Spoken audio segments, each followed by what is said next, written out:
So I have 4 upcoming Elder Scrolls like games. Some were even developed by ex-Bethesda and Elder Scrolls developers. I'll put timestamps down below for the 4 games, but let's jump right into this list.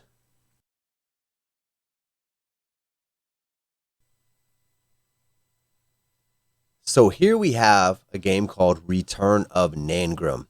So what is this game? Return of Nangrim is a dark fantasy adventure with RPG, survival, exploration, crafting, and also puzzles within the game. Even though it's a dark fantasy, it is a dwarven adventure game where you do play as a dwarf, but you also have an animal companion as well. It is a first-person game, which is very similar to how most people play the Elder Scrolls series. But also, they will have a VR version. So for you VR fans, virtual reality will be coming to this game as well. Other good news, this game will be coming to both PC and consoles, so it's not limited. As of right now, the Steam page does currently show the game will come out in 2022. Who knows if it makes that launch date? Let's hope it does. But until then, they do have a pretty good demo that I have played personally that you can download right now and play on Steam if you play on PC to check out the game. This really should be a pretty epic dwarven adventure. I love dwarves. I hope you guys do too, because this could be an epic game to play soon.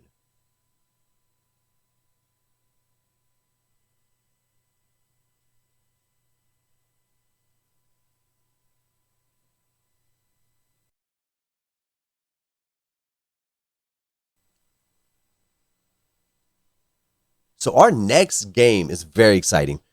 It's actually being developed by 2 of the original lead developers, Ted Peterson, Julian LaFay, from the original Elder Scrolls games, Daggerfall and Arena. They will be creating a new open world fantasy RPG where choice and consequence are experienced on a scale that's never been attempted before. The world is going to consist of over 100 islands with multiple factions fighting over the influence of power. So there will be a power faction struggle within the game. That could be the lead story, who knows? There will also be massive cities. The massive cities will consist of over 100 NPCs, all the way up to 1,000 NPCs. So these cities are going to be very massive and very alive as well. Races will include humans, elves, orcs, dwarves, and there'll also be some other unusual races. So this, I guess, is going to be their own take on some brand new races. So I'm very intrigued what they will come up with for playable races outside of these other races. The environment will also be using the dynamic procedural generation, which we're starting to see in a lot of games now as well. Also, they said no two players are going to experience the same gameplay. So this is definitely going to add to replayability, and your story is going to be different than everybody else's, hopefully. So we'll see how that plays out. But I'm very excited about this game, especially with the developers behind it. And let's hope this is a big, big hit.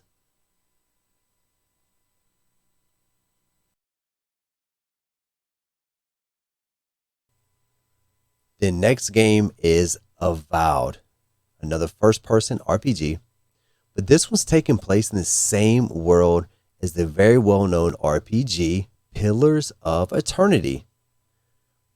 The game's being developed by Obsidian, who does consist of people that work on Bethesda games like Fallout New Vegas, which is very well perceived in that series. There has not been much information since the initial reveal trailer in 2020.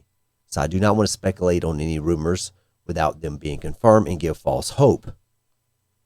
But it does have a very Elder Scrolls feel to it, as you can see in a second. The magic in one hand, the sword in the other. So that, to me, that's a positive. As of the release date, there currently is not one. If I had to take a wild guess, I would say holiday 2023. But I could be off on that and completely wrong. That's just I guess. But since Microsoft acquired Obsidian, it will just be on Xbox and PC. So only on one console as well. But I think this game has great potential, and let's hope it turns out incredible.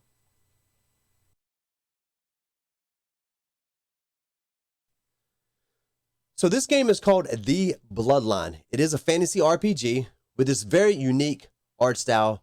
I don't want to call it straight Minecraft or Legos like or whatever, but it's kind of got that blocky art style, which is extremely popular, and there's millions of people that love it. But I want to start off and talk a little bit about the game. So you basically start off as a member of a legendary bloodline known as the Harbingers. And you must basically recruit an army, unite the lands, and rebuild your stronghold.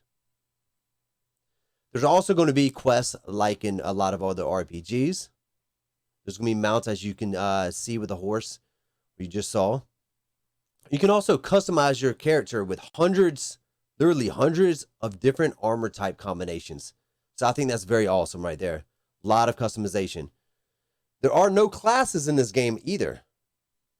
So it's a classless system, so there'll be no limitations really on your playstyle. Whether you want to become a warrior or a thief, it's going to be your choice. Also, there is a huge array of skill trees as well. So it does seem like there's going to be a lot of really customization, not only with the armor, but skill trees as well.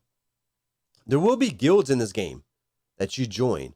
Guilds like the Lion's Mane or the Company of Thieves, which sounds a little bit like the Thieves Guild in the Elder Scrolls games.